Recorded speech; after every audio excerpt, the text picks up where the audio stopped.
All right. Well, good evening, everyone, and welcome to our final session for 623. Hope everyone is doing well and your week is off to a good start. As you all know, this is our final Zoom session, and our class then officially ends tomorrow on July 11th. So if you have not yet submitted your final two Canvas postings or your alternative solutions or chosen solution papers, those will all then be due no later than midnight tomorrow night on July the 11th. Once all those papers come in, I know a lot of people have already submitted all the assignments, and so I've been grading things as they have come in.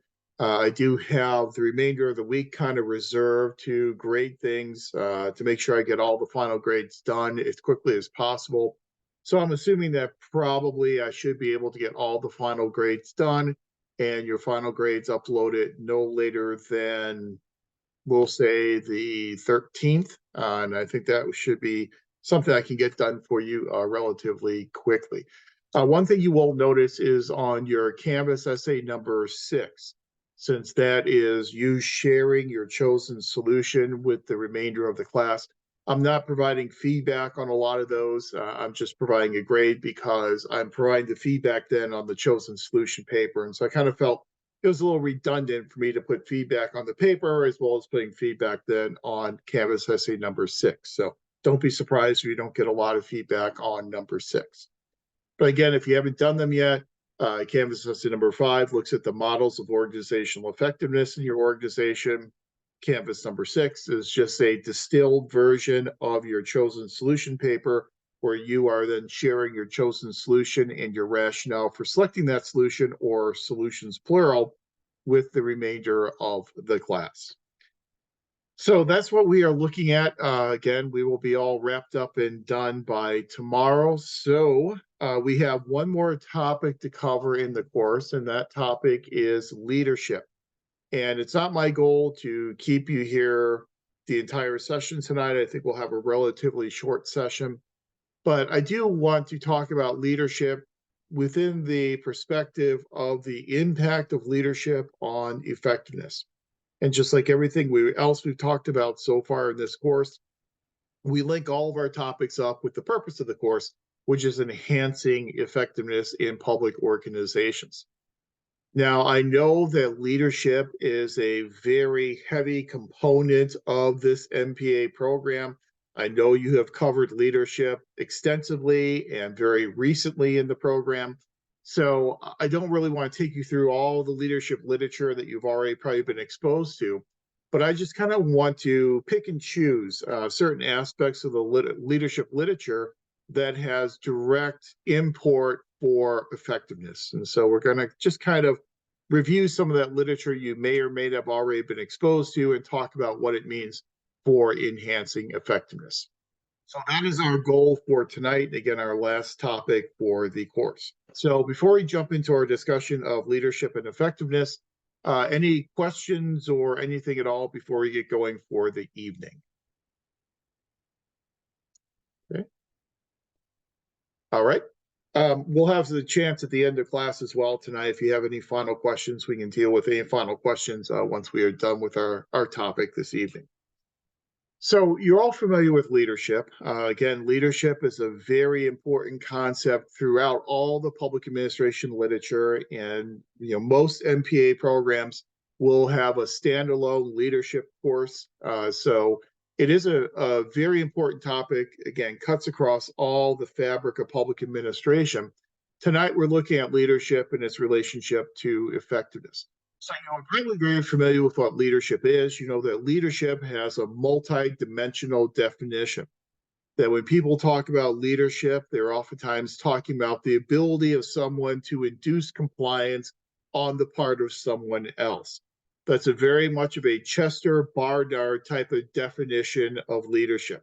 As Barnard tells us, you have this transactional relationship between leaders, managers, and employees. And effective leaders and managers can only be effective if they're able to acquire the compliance on the part of their employees. We also know that leadership is about exercising influence. And when we're talking about exercising influence, we're essentially talking about the actual definition of power. And whenever we talk about power, we're usually talking about the ability to utilize resources in order to influence someone to do something they otherwise would not do. So influence is a very important part of a leadership definition. Leadership is also about the ability to persuade. And if you were a political science undergrad, you're familiar with the work of Richard Neustadt, and you're familiar with his power of persuasion argument, where he talks about how one of the primary resources of a president is their persuasive power, their ability to persuade others. Because there are so many limitations in the public sector, you really have to fall back on your power of persuasion. And another aspect of the definition of leadership is the ability to achieve goals, very much akin to that goal attainment model of organizational effectiveness that we have talked about multiple times throughout this course. But really, leadership is very much a combination of all those different dimensions of the definition. So it is a multi-dimensional type of concept. As leaders, we're talking about the ability of someone to direct and energize people, oftentimes for the purpose of achieving a goal. Typically, the purpose is to achieve organizational goals. But we also know in the literature there is a distinction between leadership and management. And we're going to admittedly blur those lines a bit tonight in our discussion.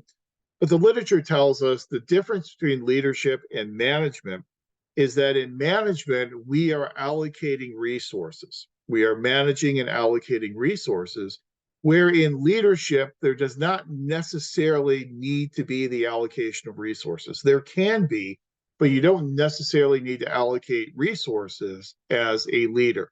Leaders oftentimes look more at overall vision of the organization, direction of the organization. The actual allocation of the resources is oftentimes the core function of management. But again, with that being said, we are going to kind of blur those lines tonight between leadership and management. We'll kind of at times use those terms a bit interchangeably.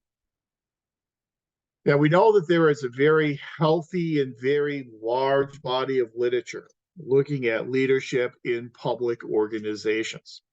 The traditional approach that the literature took was the trait model of leadership. And the trait model of leadership, we assume that there were certain traits of individuals that made them natural leaders, things such as their intelligence, their foresight, personality characteristics such as their level of enthusiasm, their persistence, really being dedicated to hang in there to solve a problem. And that those were all seen as being essential traits to being a quote unquote good leader. The problem, obviously, with the trait approach to leadership is that if you believe that there are certain identifiable traits that people either have or they do not have, then it becomes more difficult for us to justify the teaching of leadership theories. You would believe that people either are born to be good leaders or not born to be good leaders, but you don't really have an avenue for the teaching of leadership skills and leadership techniques. What we have realized with the trait models of leadership is that there is no single characteristic, there is no single trait that distinguishes leaders from non-leaders. And instead of looking for those traits and those characteristics, we now view leadership more as a collection of skills and a collection of techniques that can be taught. So people can learn to become better leaders. And the genesis of this more modern approach to leadership theory really started in the 1950s and the 1960s with the Ohio State and the Michigan studies. The Ohio State studies in the 1950s utilized this leadership behavior questionnaire.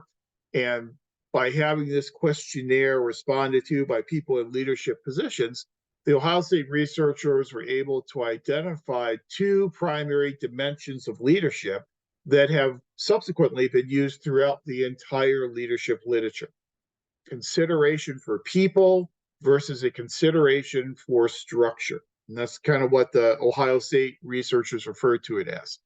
A consideration for people means that you're more concerned about developing and maintaining healthy relationships with your employees.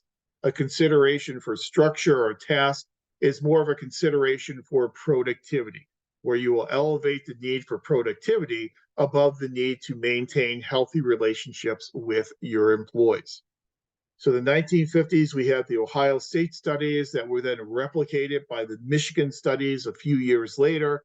The Michigan researchers came to a very similar conclusion as the Ohio State researchers. They referred to it as consideration for people versus consideration for task. Ohio State referred to it as consideration for people versus consideration for structure. But it's the same type of idea. Do you value relationships with your employees more than achieving productivity and getting the tasks done as an organization? So this task versus relationship type of dichotomy has really shaped most of the leadership literature. As you see, as we go through some of our selected theories tonight, you'll see how that binary type of distinction really does underscore a lot of the more modern theories of leadership.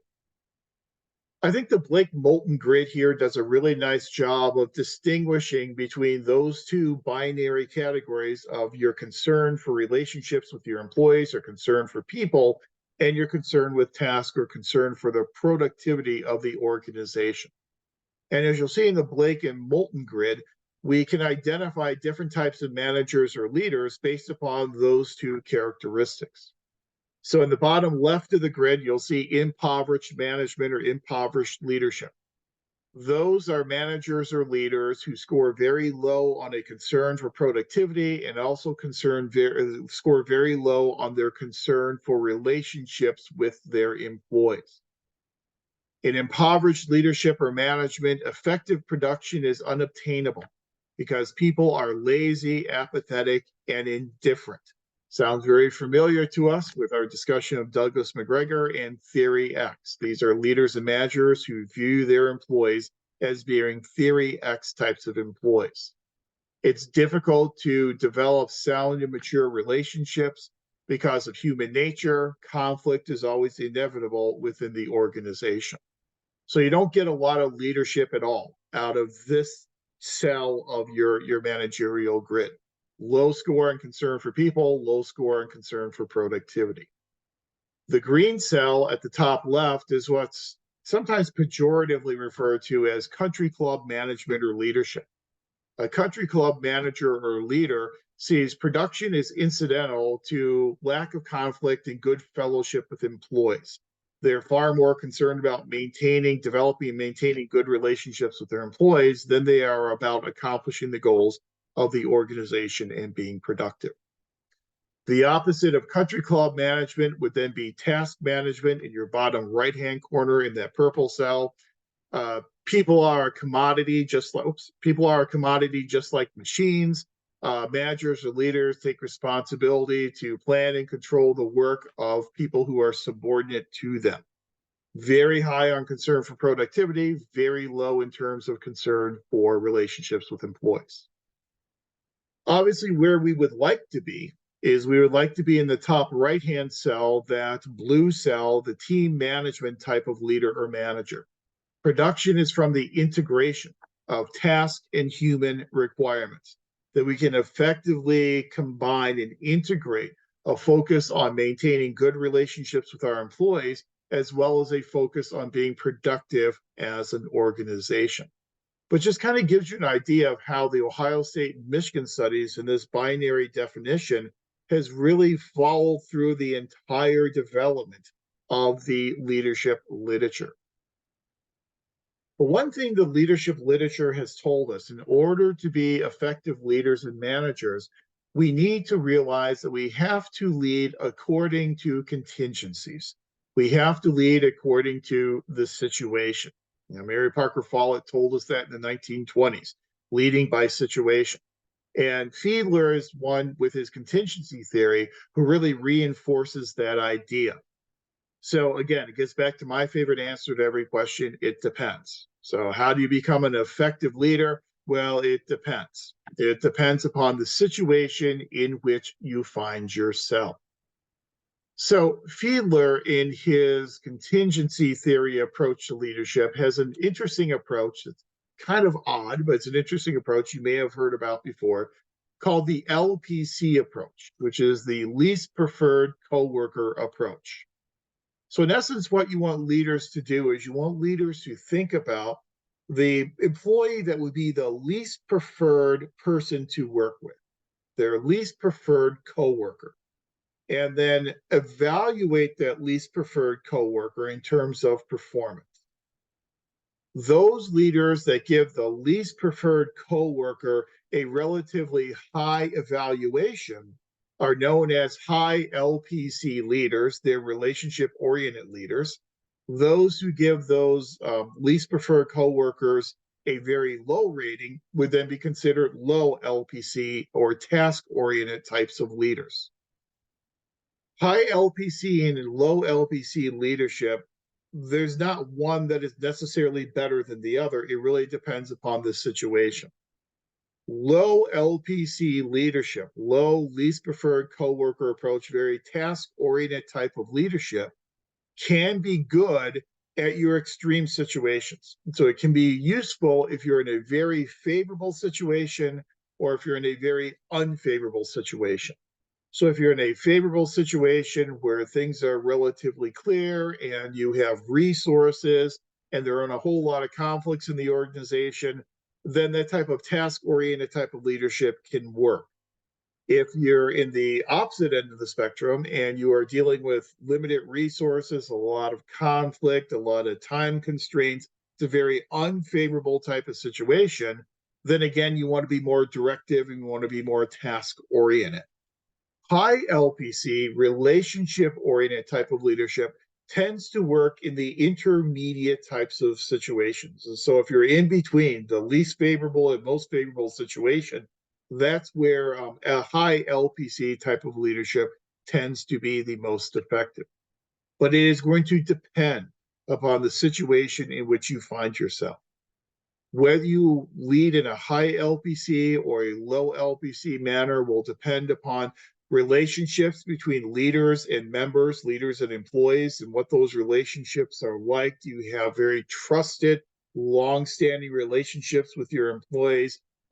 If so, then you might want to be more high LPC in terms of your orientation.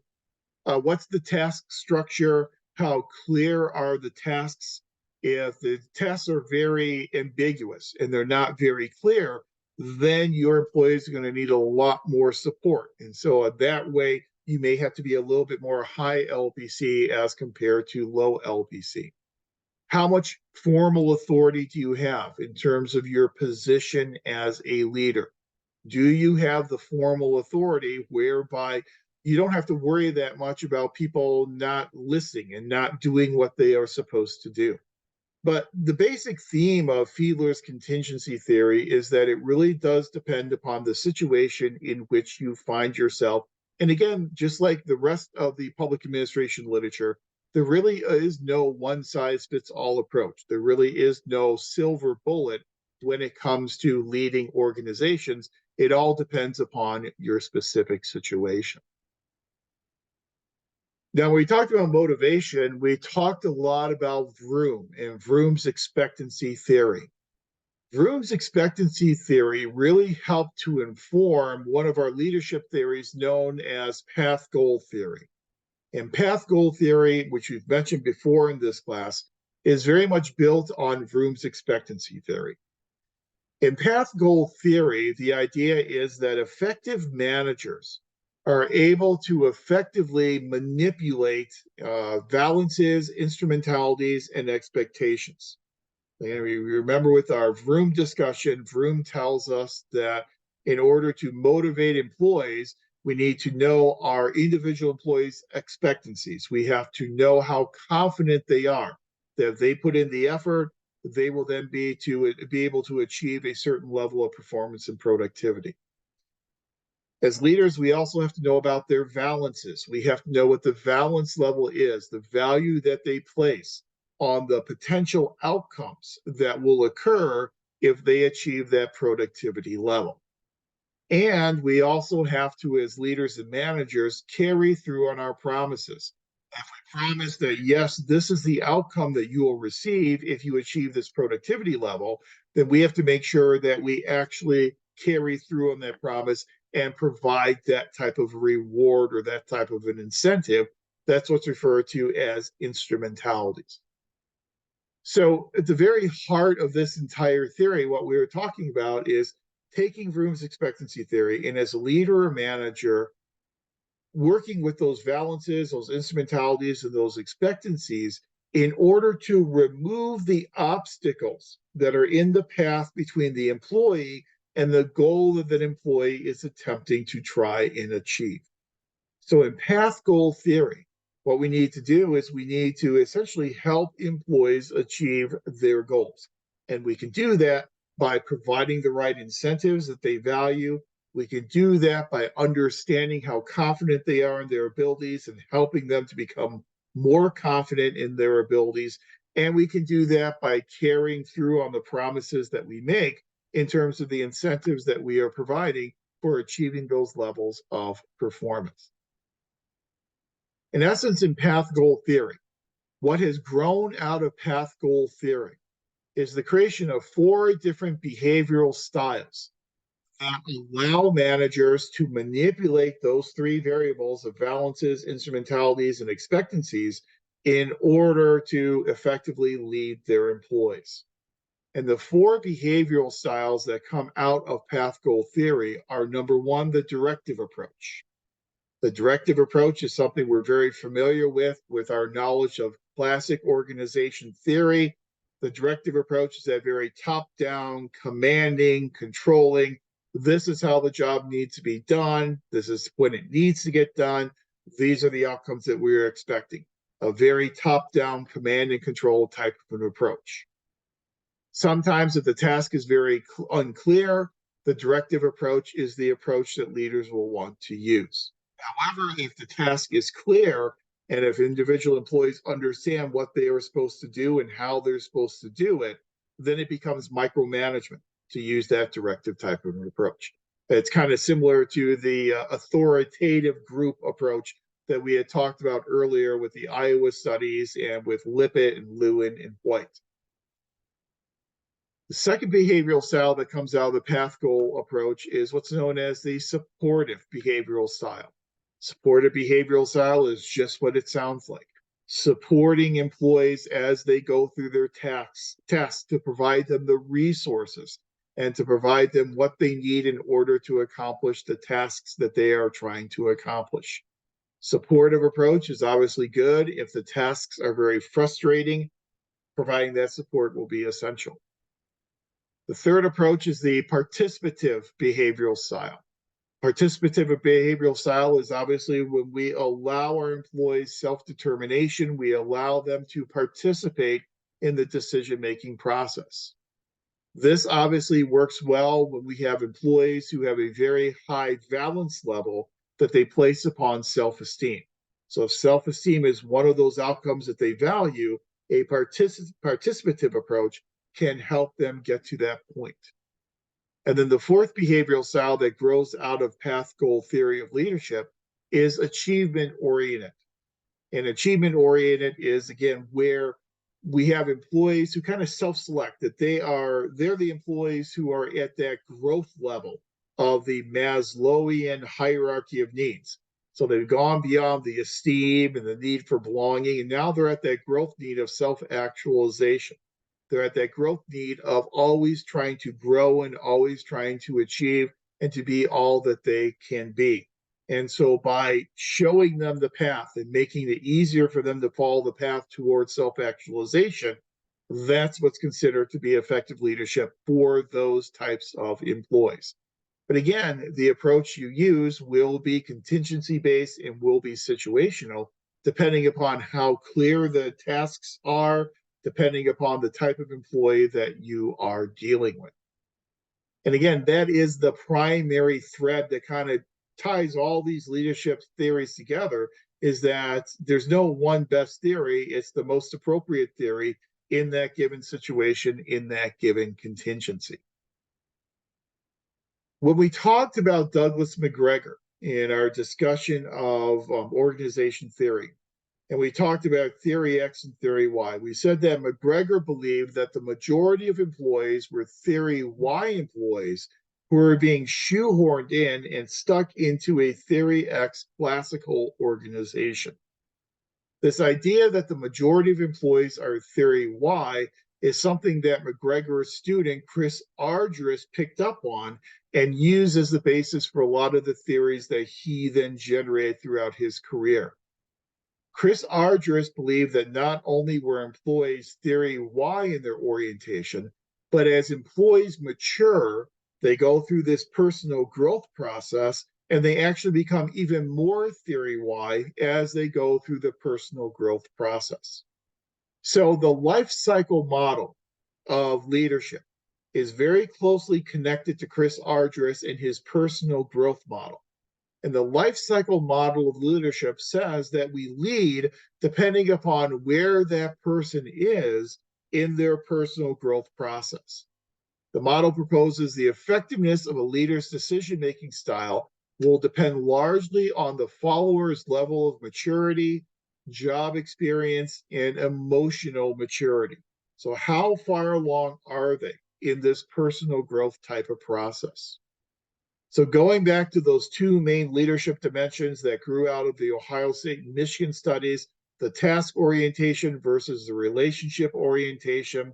Obviously, if someone is farther along in their personal growth maturation process, we can take a much more relationship orientation.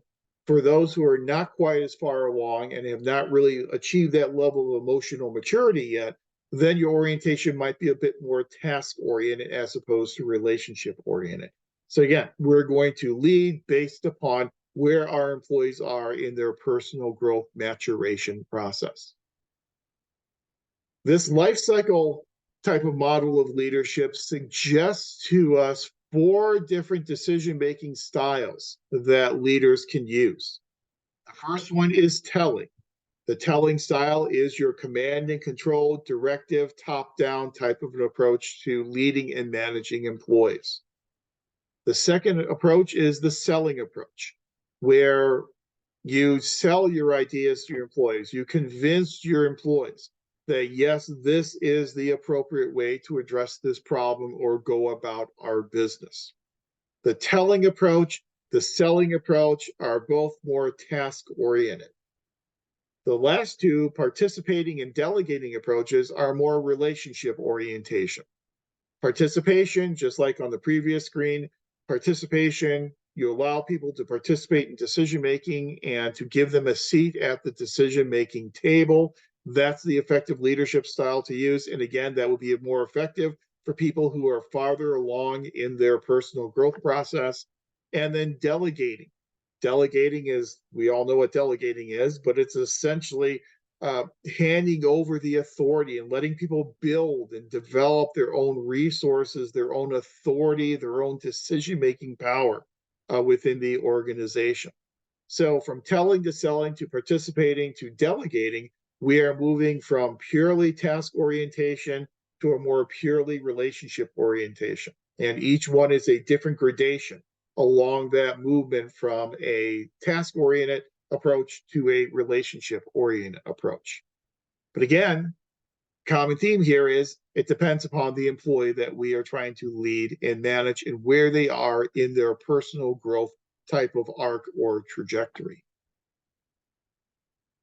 Attribution models of leadership will have told us that leaders will lead based upon their experience with the employee that they are leading. And so if they're leading an employee who has a really great track record, a really great performance record, then the leader, if there's any problems that occur, the leader is much more likely to blame the situation as opposed to blaming the employee. So the situation is the problem, it's not the employee. However, if the employee has a poor performance record, then leaders are obviously going to blame the employee more than they're going to blame the situation. But again, they are going to lead, they are going to interact with their employee differently based upon the track record and the past performance of those employees.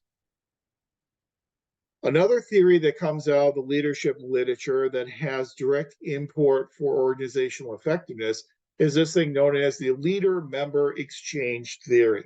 And this again builds directly off of some of the things we talked about when we talked about motivational theories I believe it was last week. Leader-member exchange theory says that every leader will develop their own unique relationship with each member of the organization, with each member of a work group.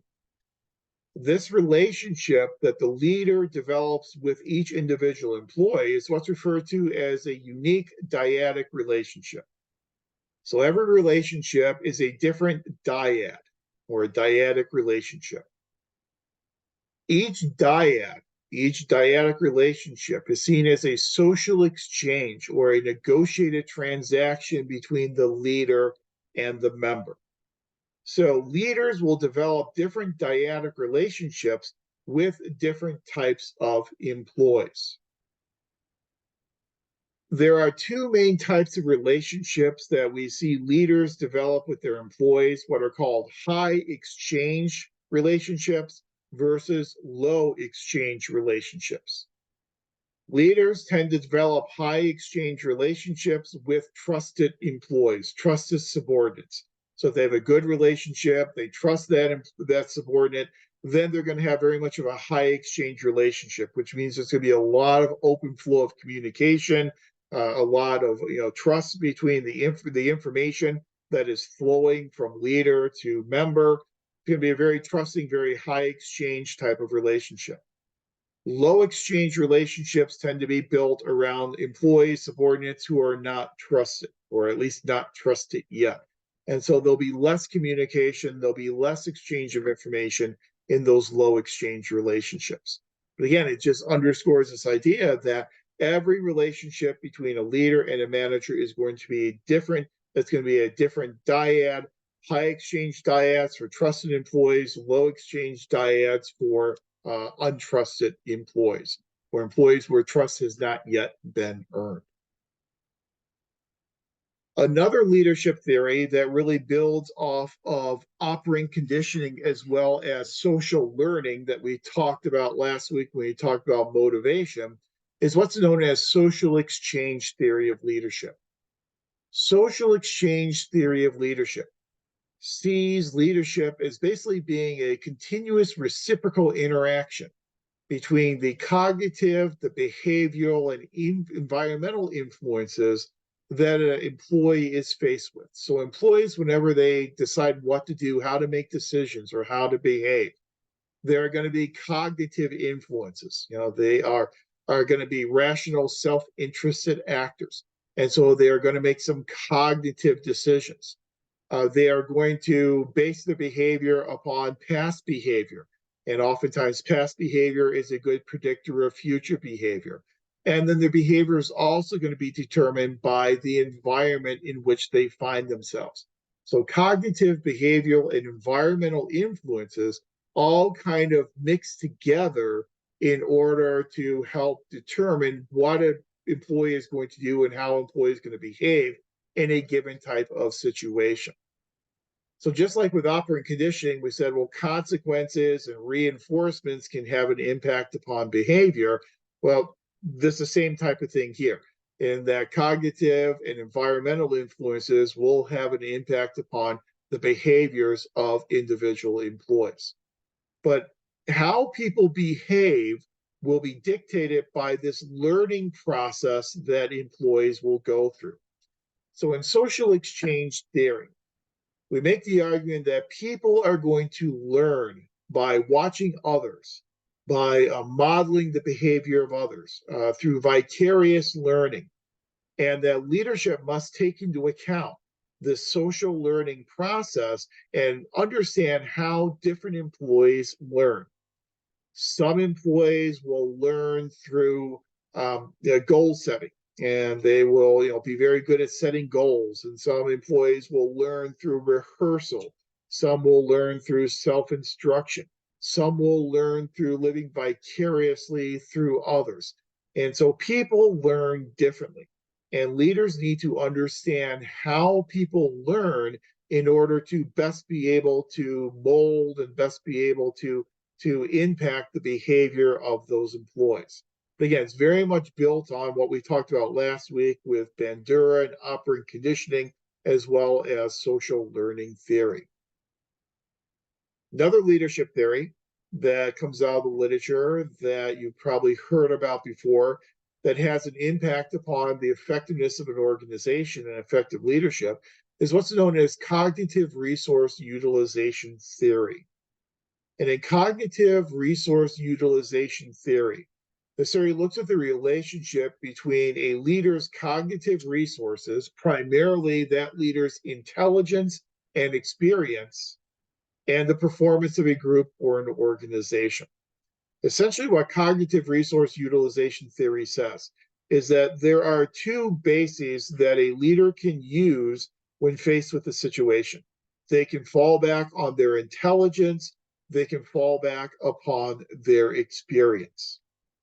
In high stress situations, those high stress situations tend to diminish the ability of a leader to think logically and analytically. And so, in high stress situations, leaders are oftentimes not going to rely as much on intelligence as they will rely upon their experience. So, leaders will lead based upon their experience in high stress situations.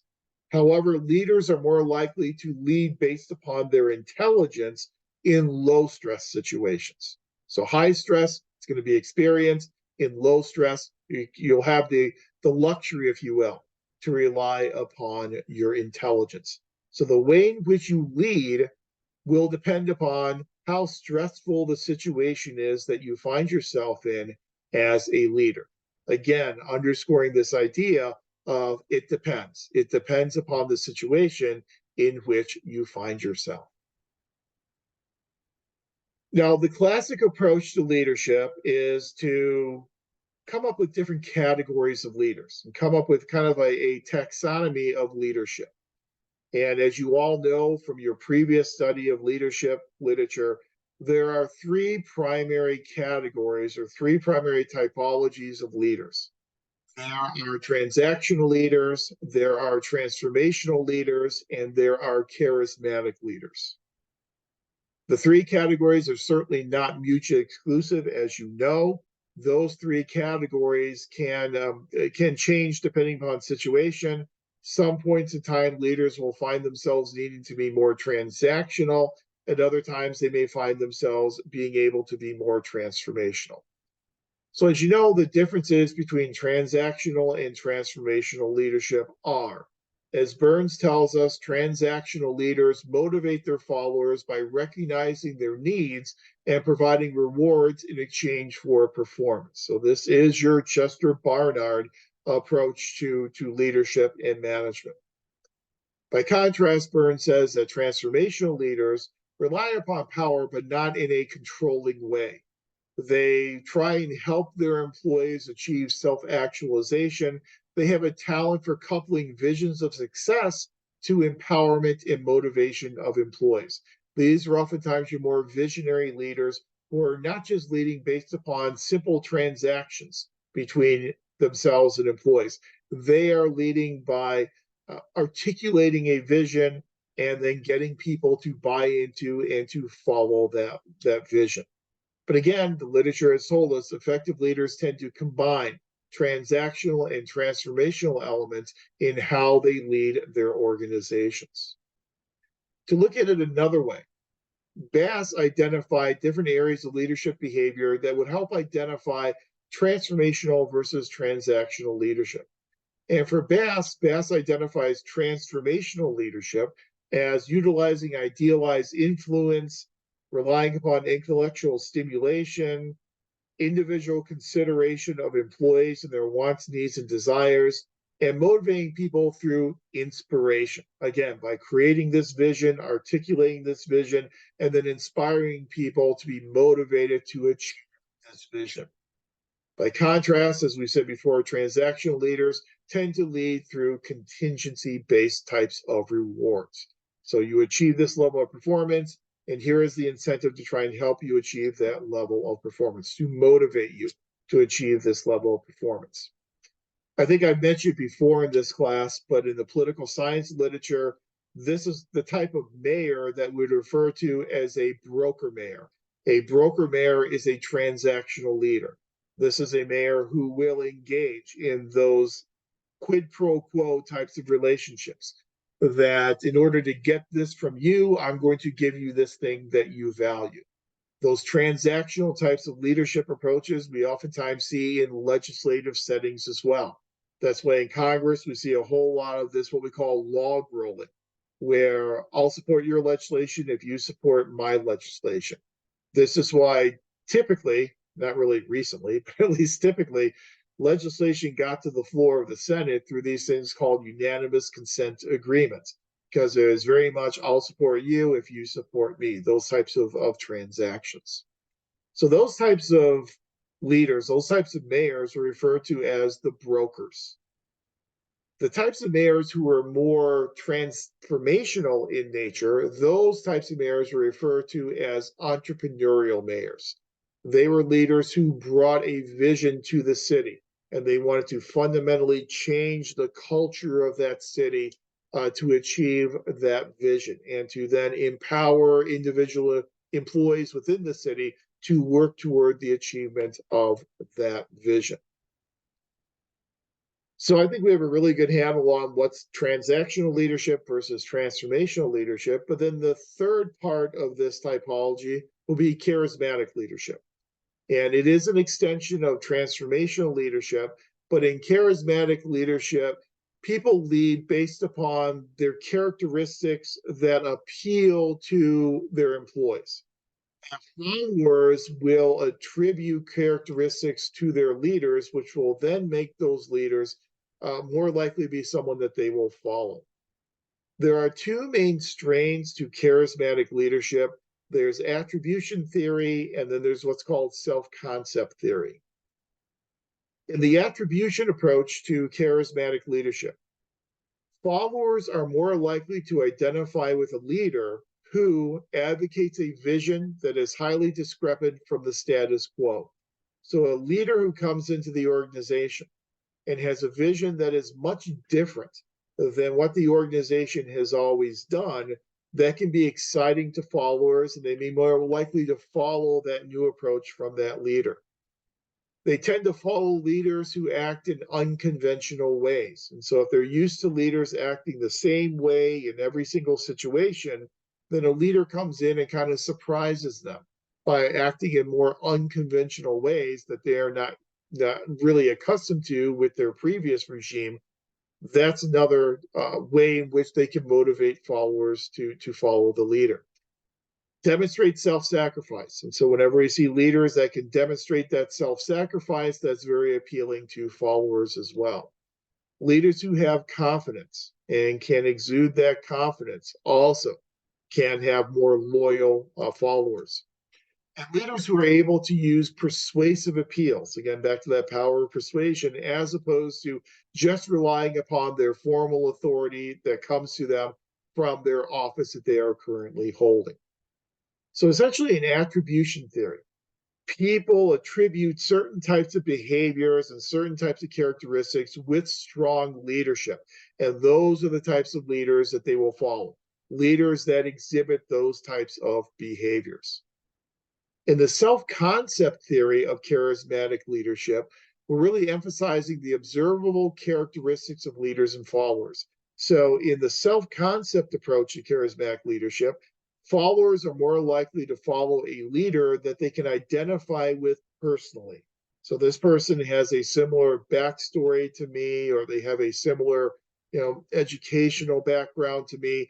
And so I can personally identify with this individual. And so that's why I'm going to follow this leader. Social identification and self-esteem, internalization of leader beliefs. In essence, what you're doing is you're following someone because you can identify with them, you can identify with their beliefs. That's kind of this self-concept type of approach to charismatic leadership. Attribution theory looks more at, again, are they able to articulate a vision that is somewhat different than what you're used to? Are they able to use persuasive powers? Are they exhibiting confidence? So do you attribute this to being a good leader? And if so, you're going to follow that person? Or do you associate yourself, identify yourself with this leader, and that's why you're going to follow that leader? Attribution versus self-concept. But those are both different parts of what we consider to be charismatic leadership. The good aspect of charismatic leadership is when people lead by their personality, when they lead through confidence, when they lead through these characteristics that they have as an individual, they engender a lot of support and a lot of loyalty on the part of their employees, on the part of their followers. Problem, obviously, with charismatic leadership is that the power base, the authority base, comes from the individual as opposed to the office of that individual. The office is permanent, the individual is not. The individual leader may move on to another organization. And if that leader moves on to another organization, they will then take their basis of power with them. They will then take their leadership with them to that new organization. So charismatic leadership can be very transient, very temporary in nature, because it's really predicated upon the person as opposed to being predicated upon the position. Now, we also know from our previous discussion in this class that organization culture is a very important aspect of organizational effectiveness. And to be effective as an organization, we need to have a supportive, and we need to have the right culture in place in order to make our organization effective.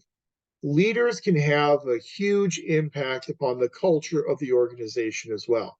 So leaders can make the organizations more effective by embedding the right culture and the appropriate culture into that organization. Whenever we are talking about embedding a culture into the organization, we are usually talking about transformational leaders. Transactional leaders are never really going to get to that point at which they're embedding culture in the organization. Transactional leaders are just going to be engaged in these daily transactions, these contingency rewards with their employees, and they're never going to get to the point of a new vision and a new culture for the organization. So typically, it's when transformational leaders can exert their influence through creating this social architecture within the organization, this culture within the organization. A culture that can be made up of symbols and values and norms and expectations. So leaders have an important role to play in embedding and shaping the culture of an organization in order to make that organization effective.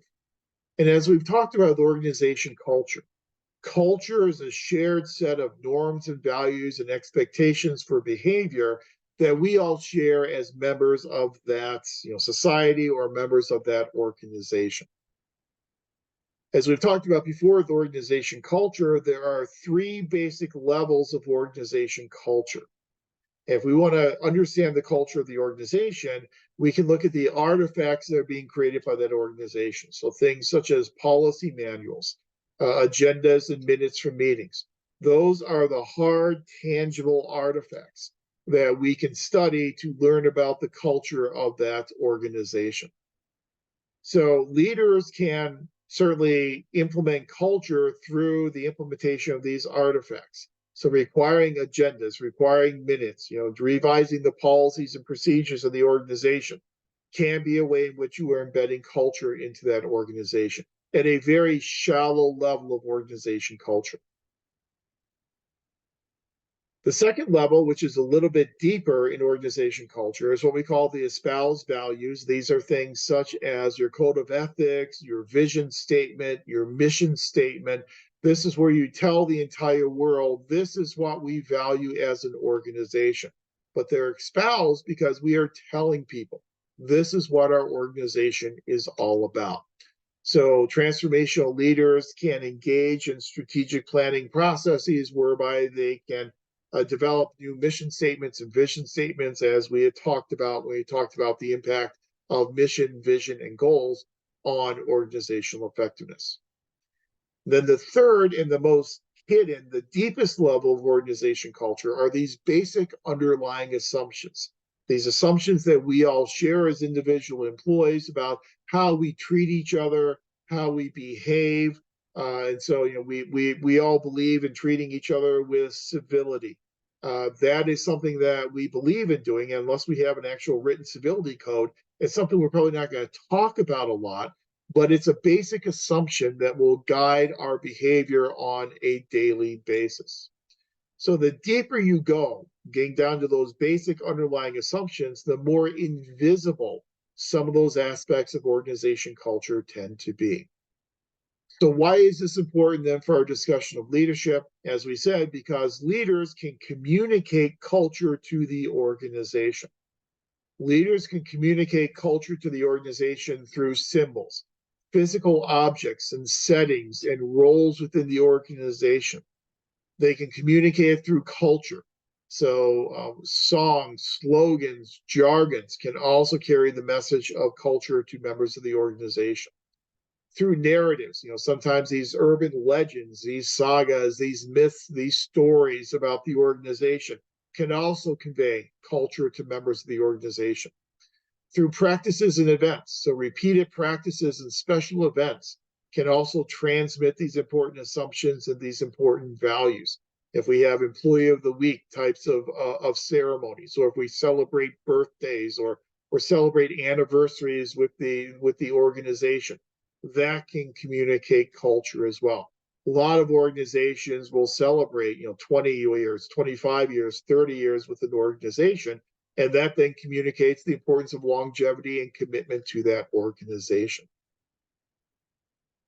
So leaders can really take some specific strategies and some specific steps that will help them embed a culture into an organization and then help them also reinforce that culture.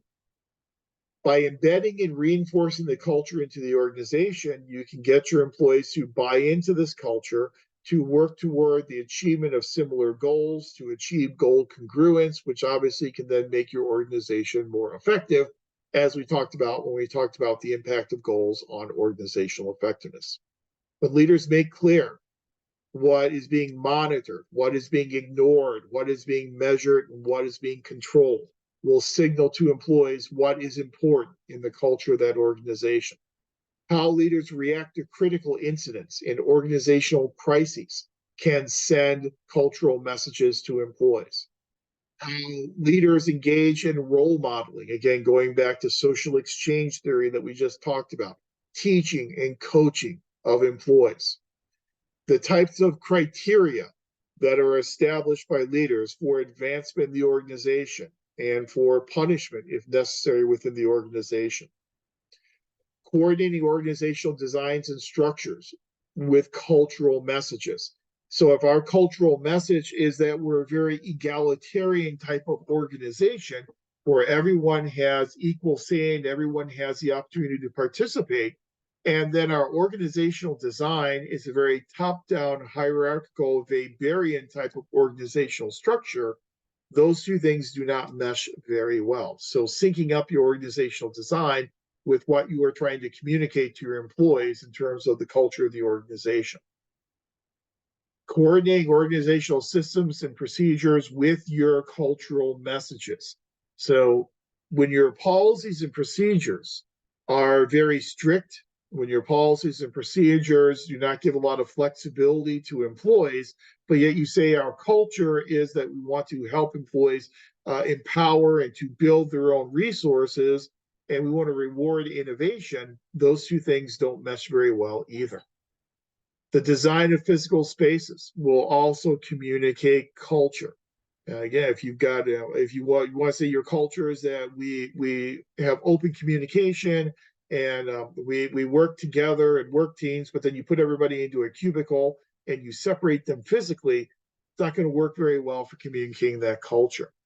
Employing stories about events and people, again, some of those stories about the organization can then help. We acted this way in this situation, so we're probably going to act this way in this next situation when we're confronted with it.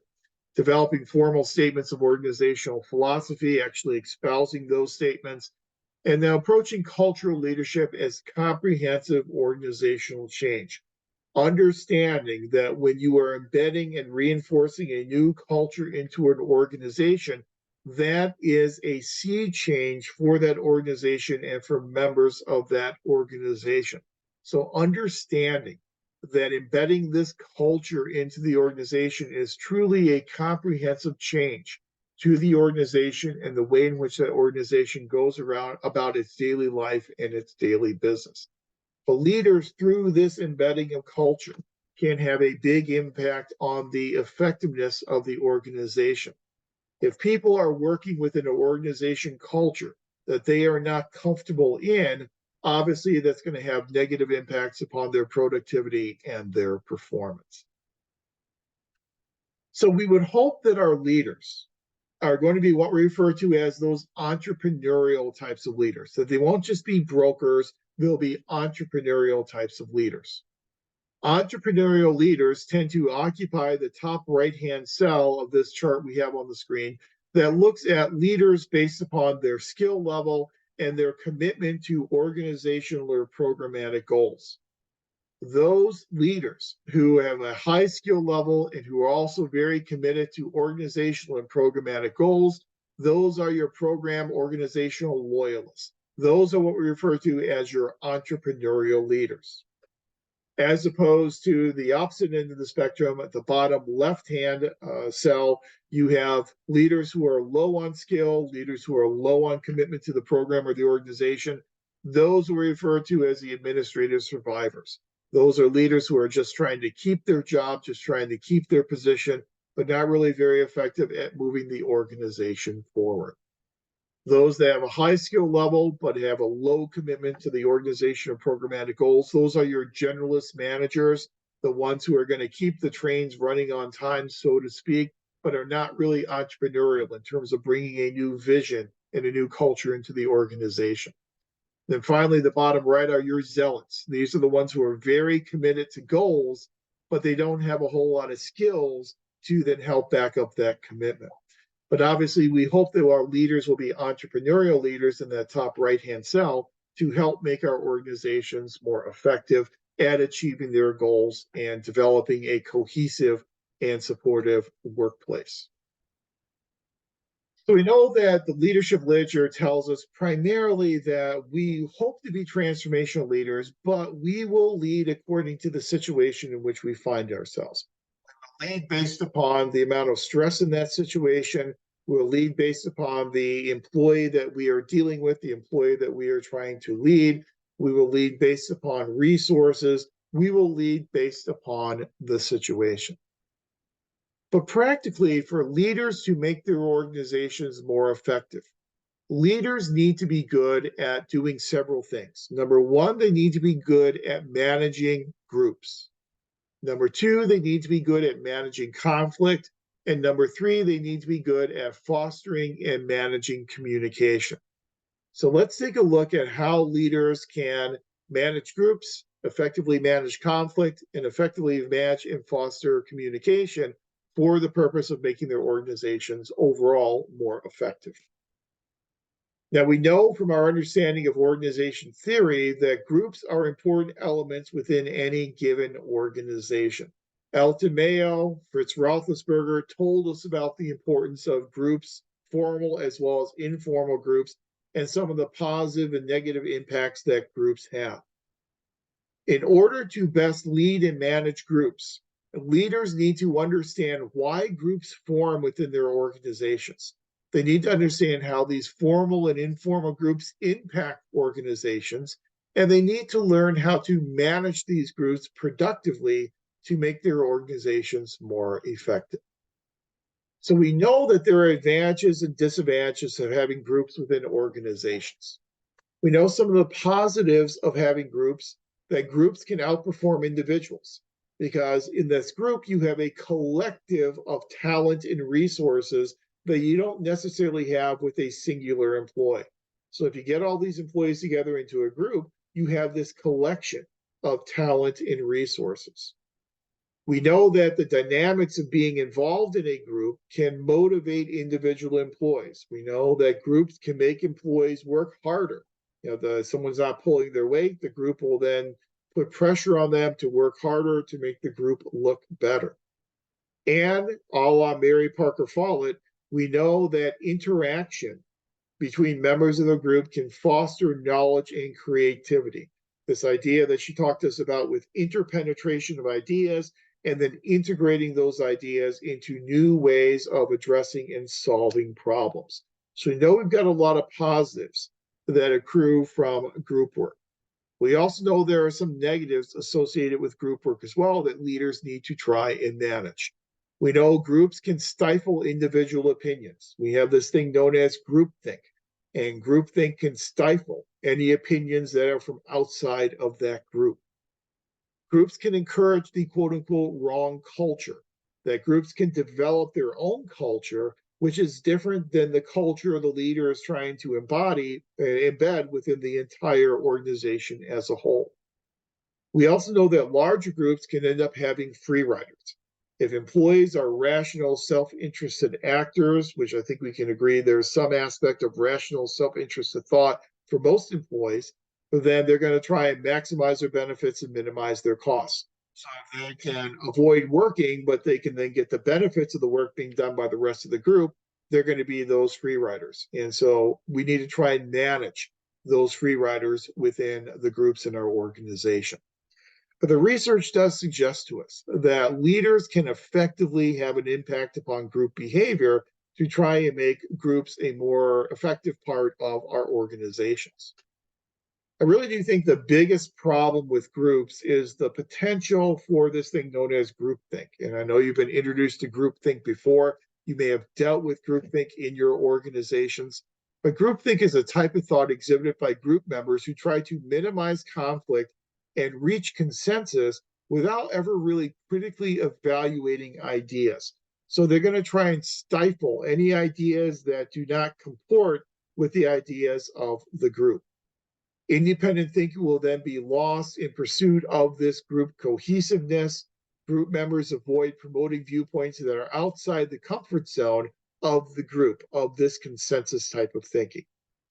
Groupthink is a decision-making shortcut that is very appealing to employees because it reduces the amount of time and the amount of effort they have to spend in analyzing information, collecting and analyzing information. So you're going to miss out on other possible solutions to a problem if they are outside of the consensus that was arrived at by this controlling or governing group. Janice provides us with a lot of good recommendations for how leaders can try and minimize groupthink within their organizations.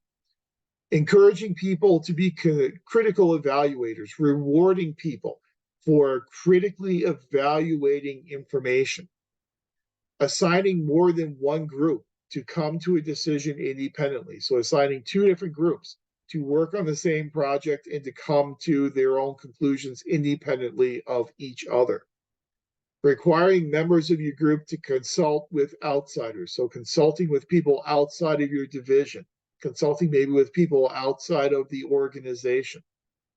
Accepting criticism. Breaking the group into subgroups at key points in the decision-making process to kind of break up this consensus. Inviting outside experts, bringing in outside experts and consultants. Holding those last chance sessions to give everyone the opportunity to air their view. Assigning a member of the group to play devil's advocate so that you at least get this different type of opinion and different type of perspective can help you avoid this idea of groupthink. The more groupthink going on in the organization, obviously, the more myopic the decision-making becomes in the organization, and arguably the less effective the organization is at identifying and resolving problems. So it's imperative that leaders effectively manage their groups to try and avoid this phenomenon of groupthink.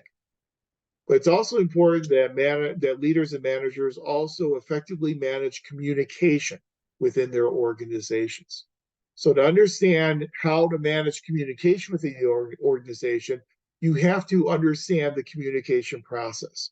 You have to understand how information is being passed within your organization, both vertically as well as horizontally. So what are the information channels within your organization?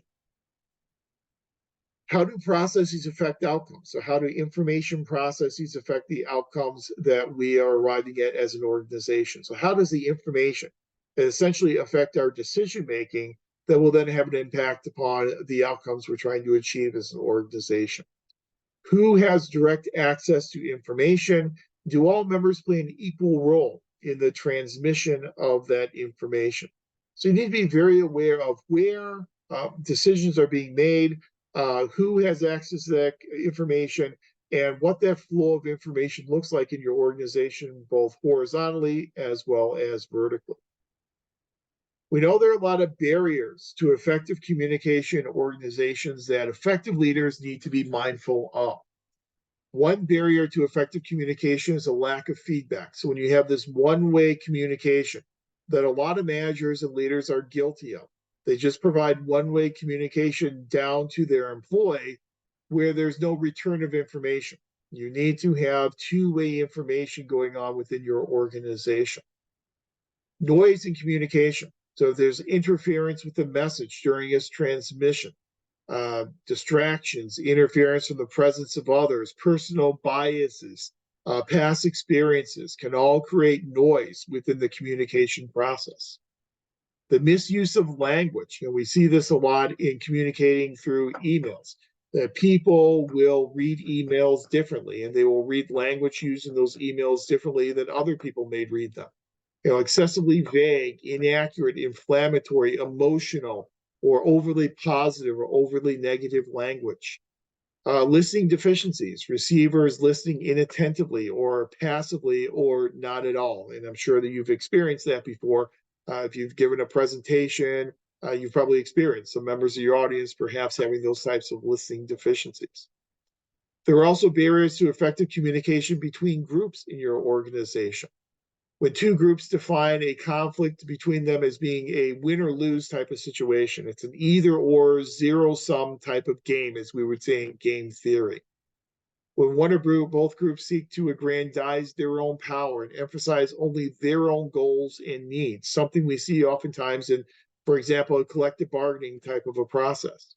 When threats are being used between groups, when they disguise their true position and distort information.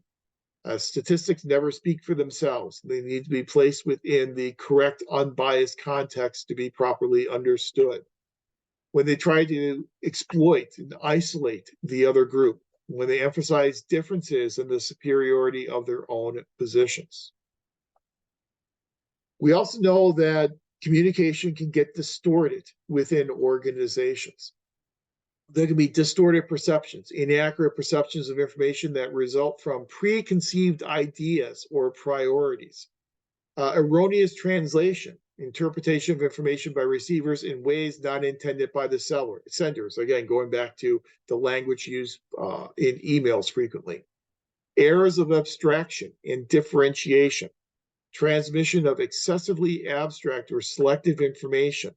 So if you just cherry pick information, that's going to obviously lead to problems with the information that's being communicated. We see this happen a lot, where people will cherry pick information and then ignore the rest of the information in a report and just use the information that is beneficial to them or to their opinions.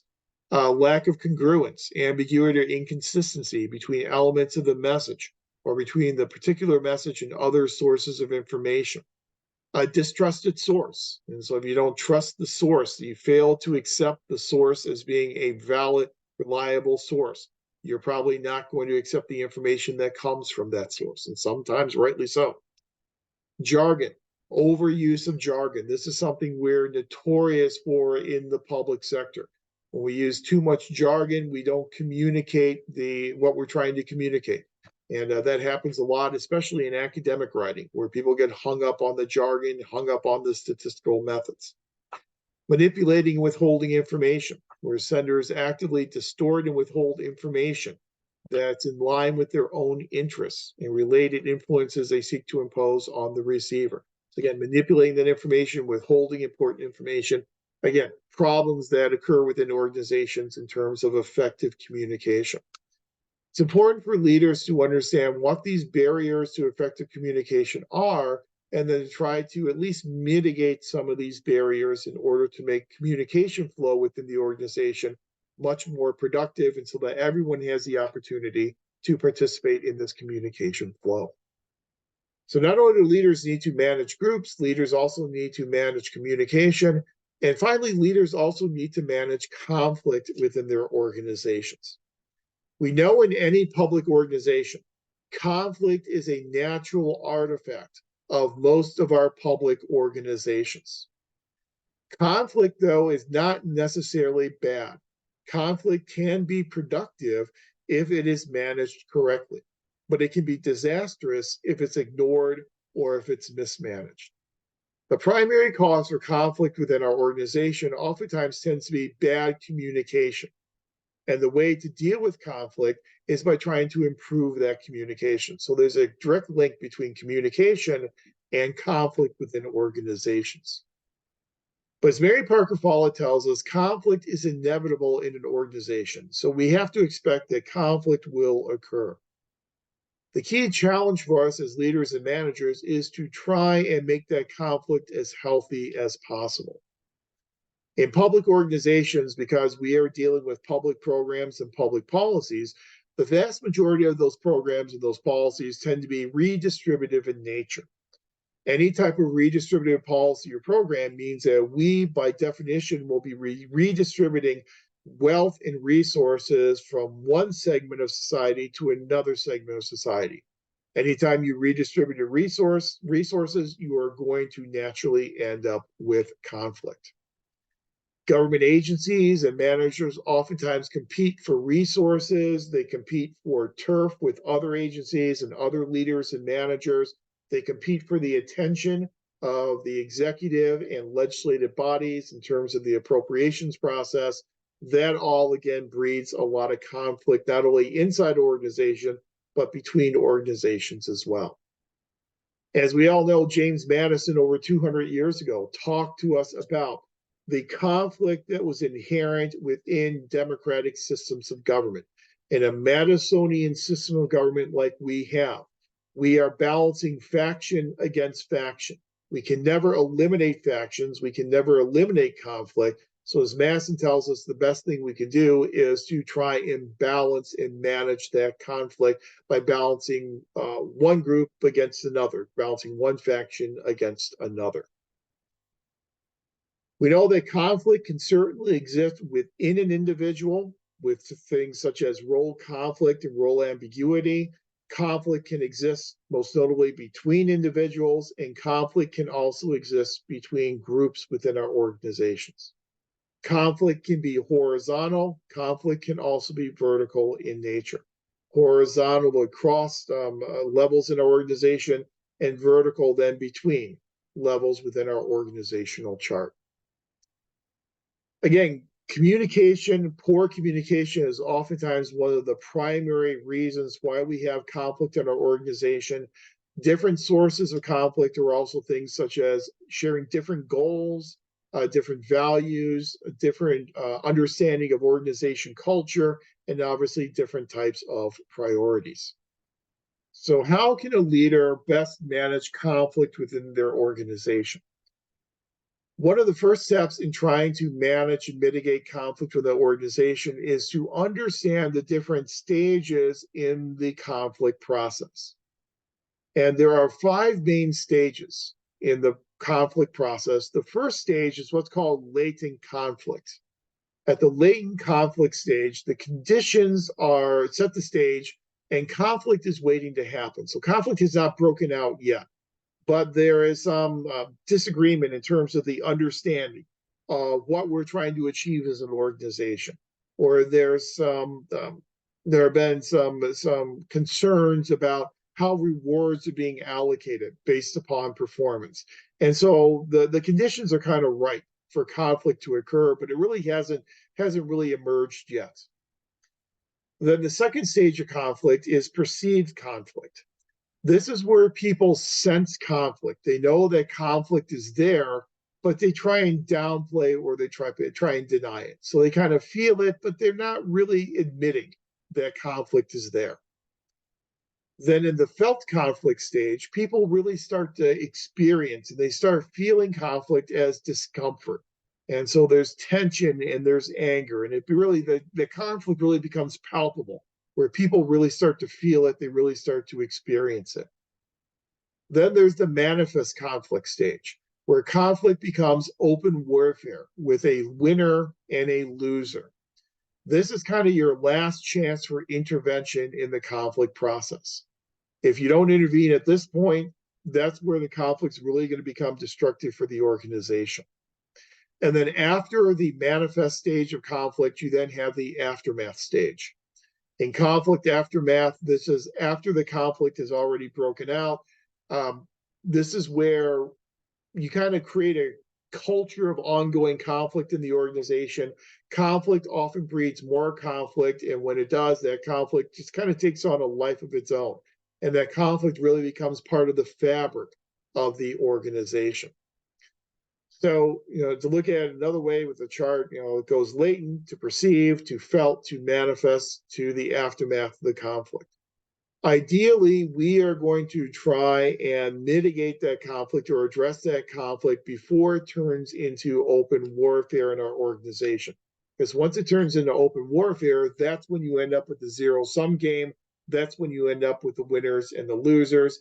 That's what increases the potential for conflict then to become part of the fabric of the organization. But the most important thing for managers is to understand these stages in the conflict process and know that addressing the conflict earlier in the process is obviously better than addressing it after that conflict has already broken out into open warfare between members of the organization. But we have to understand that, in our organizations, we're in the public sector, so conflict will occur. It's just a matter of how well leaders can identify it and then manage that conflict. There are basically 5 conflict responses that we see people exercising whenever they are confronted with conflict. And the way in which you will respond to a conflict will depend upon your concern for your own goals as an individual versus your concern for the goals of the group. So if you are not terribly concerned about your own goals, you're also not terribly concerned about the goals of the group, then your response to that conflict will probably be avoidance. Leave me alone. I do not want to get involved. This does not directly involve me. Just leave me out of this entire process. If you are very concerned about your own goals, but not so concerned about the goals of the aggregate of the group, then your response is probably going to be competition. You are going to compete with the other person or the other group in the conflict in order to try and win. This is your zero-sum game. I'm going to try and win, and if I win, by definition, it means that you will then lose. If you are kind of at the halfway point, the midway point in terms of your concern for the group versus your concern for your own goals, this is where we see a lot of compromise occurring. We'll meet you halfway. You'll get half of what you want. I'll get half of what I want.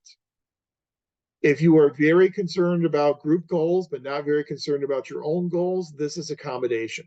This is where you're just going to give in and say, well, that's fine. Whatever you want to do is fine. I'll give in and I'll let you have your way.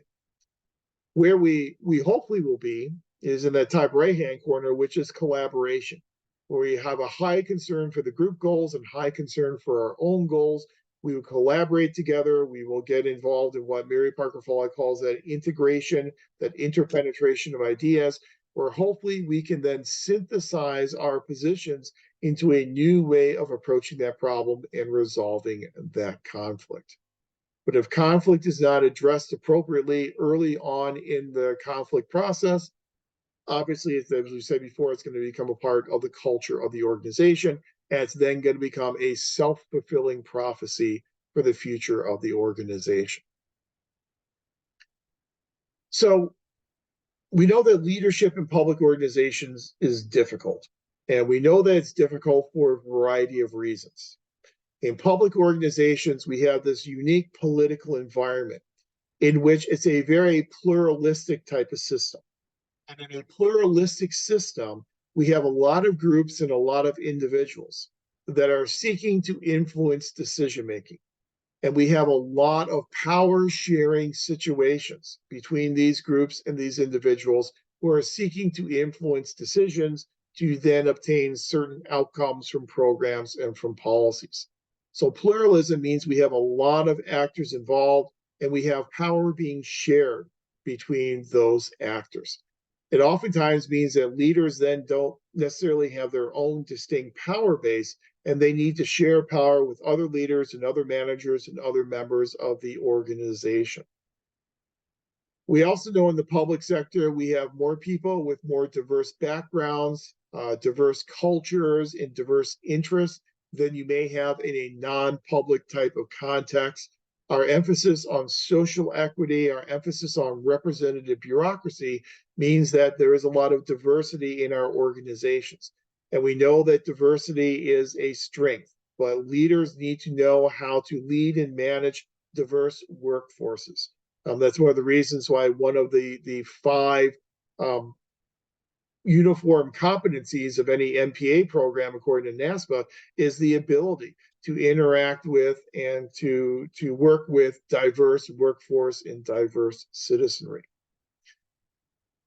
We know that we have a lot of rules and regulations, clearances, and reporting requirements, coupled with pressures for accountability, and that will all bear on the decision-making process of leaders as well.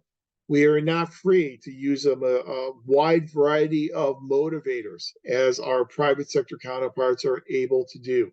We are going to be limited in terms of the career civil service types of regulations, collective bargaining agreements, rules and regulations that are promulgated by legislative bodies. We have a lot of reporting requirements, auditing requirements that a lot of our private sector counterparts do not have. We have a lot more pressure for accountability in terms of transparency that we've talked about multiple times in this class. Sometimes there is a trade-off between efficiency and being open and being transparent with our decision-making processes. As we've talked about numerous times, I'm sure you've talked about through your entire time in the MPA program, goals in the public sector are also harder to define and harder to operationalize and measure than they are in the private sector. So sometimes it's more difficult for us as leaders to know when we are achieving the goals that we are trying to achieve as an organization. So if we are working under a goal attainment model of organizational effectiveness, sometimes we don't have agreement about how to measure those goals and how to measure those types of outcomes. And in the public sector, our tasks tend to be much more service oriented and much more information intense than they may be in other settings. We're very service oriented here in the public sector. We are dealing with providing services and providing benefits to individual citizens. We're trying to enhance the quality of life of individual citizens through those services. Sometimes we have a monopolistic position that we are in providing those services to those citizens. So we don't really have a whole lot of indicators of success that you may have in the private sector when you had more competition and you had more producers of those services and those goods and those products. So leading in the public sector obviously means that we have a relatively unique situation as compared to in the private sector. We have a lot more limitations, but if leaders are able to lead by the situation, they're able to understand how to lead in different situations, how to lead different employees differently, when to be more transformational, when to be more transactional, if they can understand how to best manage communication within the organization, how to manage conflict within their organization, how to manage groups effectively, that's what's going to make them more effective leaders, and that will lead to more effective organizations. Again, in this hour and a half, we've just talked about some basic themes within the leadership literature that bear on the effectiveness of an organization. You have been through this information before on leadership, so I don't want to go over this too much and spend a lot of your time tonight rehashing information that you've already covered. But it is important for us, if we're talking about organizational effectiveness, for us to understand the importance of leadership and how that contributes to or detracts from the effectiveness of an organization. But regardless of whether we were talking about leadership, or like last week, we were talking about motivational theories, or if we're talking about how we measure effectiveness in terms of our models of organizational effectiveness, or if we're talking about developing missions and strategic plans and goals and the role that plays for organizational effectiveness, I think one thing, the one thread that ties all of this together is the situational approach to making our organizations effective. There's no one set of tools that we can take and apply to every single organization to make that organization effective. Our theme is very similar to the theme that underpins the entire development of public organization theory. There is no magic bullet, there is no one size fits all. It really does depend upon the context of the situation in which we find ourselves. That's why this course is all designed around you identifying a problem in your organization, then developing reasonable solutions for that problem based upon the context of your organization, and then selecting which approaches are most reasonable and most appropriate for your organization for this problem at this current point in time. So it's all about applying some of these skills appropriately in the appropriate situations and the appropriate time within your organization to solve problems and make your organization more effective. And I'll stop talking at this point in time because I think we have covered more than enough information for our semester together.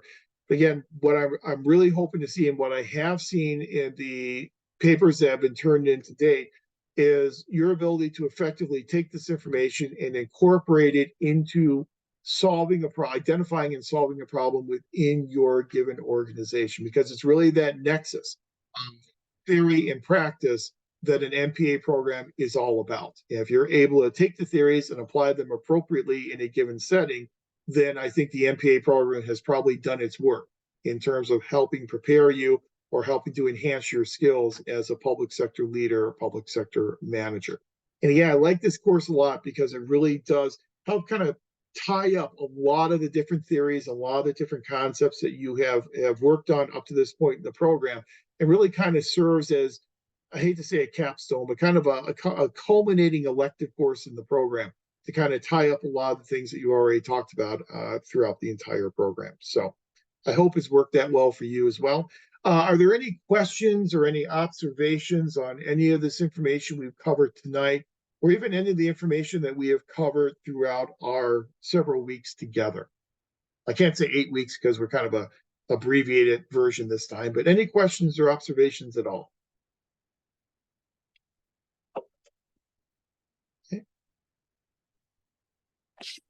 I discussed a lot of the motivational theories in my thesis proposal so far. So this itself, I was a lot of familiar terms. I was like, oh wow, I just talked about that, or just put that in my literature review. So good.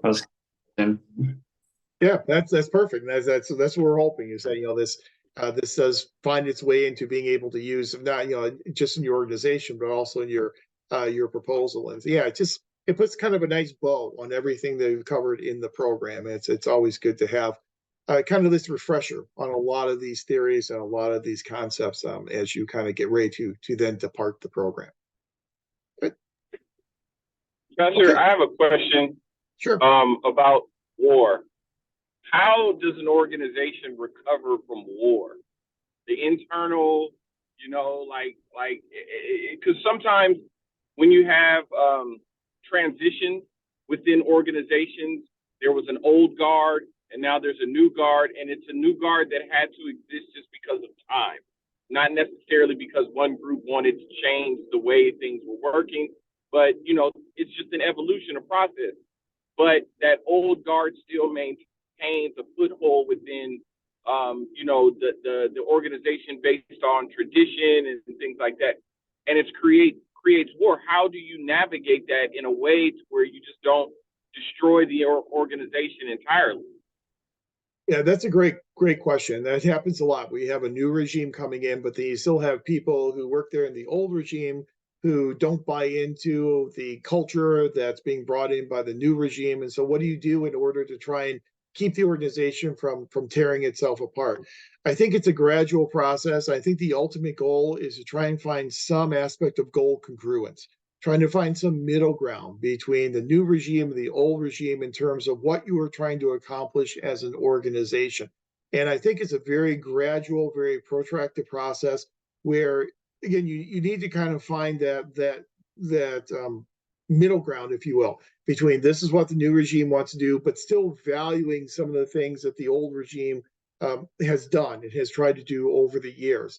I think the ultimate goal is goal congruence between those two regimes. How that's done, it's a very gradual process with a lot of communication, putting together work groups where you can put work groups together with members from the new regime and people who are there from the old regime, getting people to work together from the different perspectives. I think that's how you do it. I think it's going to take time. It's not going to be a pleasant process. There's going to be conflict along the way. There's going to be people who do not get along and people who do not see eye to eye. But I think through that gradual process of getting the old regime and the new regime to work together on projects, that's how you end up getting that goal congruence. I think that's how you keep the organization together. Thank you. Yeah, but it's a good plan. It's difficult to do.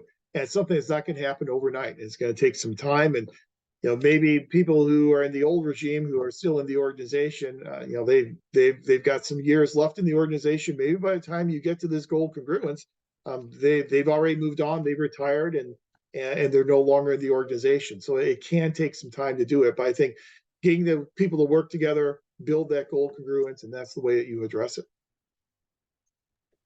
I think sometimes, like in a situation, and I'm talking about an organization that I know, where the majority of the population or the members of the organization are a part of the same generational demographic, and so they weren't all leaders, but they all buy into the old, the more traditional style of the way the organization was run, because they've become accustomed to it, and it's very comfortable. And then when you recognize that what was underpinning the success of the organization wasn't actually the older traditional styles, it were the newer, younger, more energetic people who had the desire to want to impress the older group. And so, when leadership time came, they became the leaders. The problem is that in this organization, you're finding an older group that just they don't want to do anything together. They just want they want their seat back. And so, what do you do with the king or someone in that position to where they don't? If it was Game of Thrones, you just get rid of them. But this is a movie, so it's just, how do you deal with that? And because, remember, I would think in leadership, there are things that the majority of the people don't know about that may be happening, or information that gets, to the leadership that isn't always shared with the group, because it may be detrimental to the group's morale or to the group's functionality. And so without those things being addressed, it just becomes difficult. So I'm agreeing with you that yes, it takes time. It's nerve-wracking when you're dealing with it. Yeah, it really is. And what you're describing is a perfect example of climbers and conservers. And so you have your newer employees who are your climbers who have ascended into those leadership positions. But then you have your conservers, and those conservers are just trying to conserve the perks that they've already accumulated. And so that's that classic, Downsian conflict between climbers and conservers. And I think that happens in a lot of organizations. You also bring up a really important point of managing different generations. And I actually have some resources. I'll go ahead and put them in our Canvas site under this module, some resources and some videos on how to manage different generations in the workforce. I don't know how much your cohort has talked about that so far in your program, but I've got some nice resources on how to manage different generations and different motivators of different generations. And so I'll put that in our Canvas site as well. Thank you. Great. Excellent observations. Anybody else? Any observations or questions or anything at all in our remaining time together?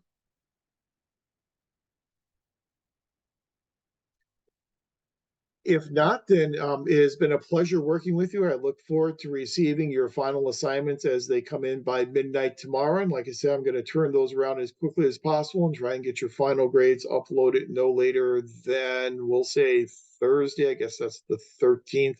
And so you can then move onward and upward and finish up your 698 project and and finish up your time in the program. So the recording will be available. I'll put that up there by tomorrow morning. So if you want to go back and review any of this information, otherwise, thank you very much. It's been a pleasure working with you. And again, even though the class will be over, my email is still active. And so if you ever need anything from me or want to bounce ideas off me or need recommendation letters or anything, as always, feel free to reach out to me, and I'm more than happy to work with you. Okay.